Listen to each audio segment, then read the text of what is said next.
poverty can produce. And oddly enough, we giggled when you mimicked the sweet revenge.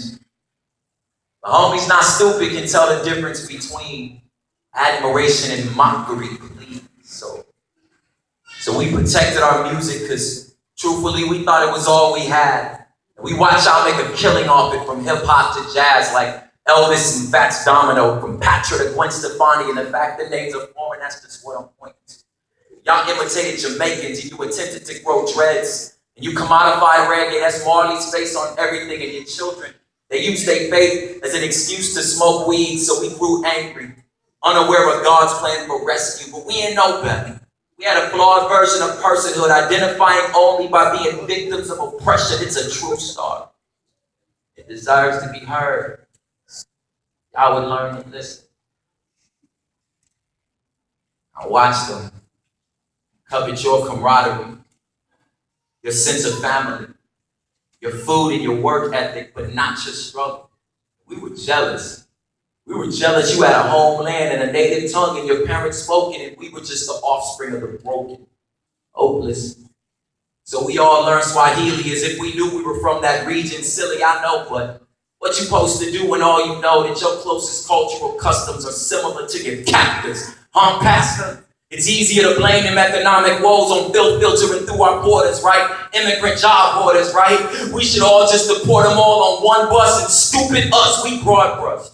We thought y'all were all Mexican. It's dumb, I know. Forgive us, it's embarrassing. We were jealous and angry, and we ain't know better. Selfish, envy, prideful, we were Willie lynching, fighting over the same piece of mud pie. Como se dice, lo siento mucho, por favor. See, we all need grace much more. It's a true story. It deserves to be heard. We'll learn to listen. We coveted your privilege, your generational wealth, your unquestioned personhood, but not your struggle. And we felt it wasn't fair. We wanted your options. Your grasp on proper doctrine and literature is silly, huh? Like that American dream apple pie, it worked for you, so we worked for you. You made it seem so easy. Grit your teeth, you could succeed too.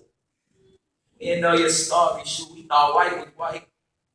Not Irish or Celtic, or the Bolshevik plight, or the pain of bearing stains inherited. You said you weren't there, you wouldn't dare, and it's not fair, but we ain't care.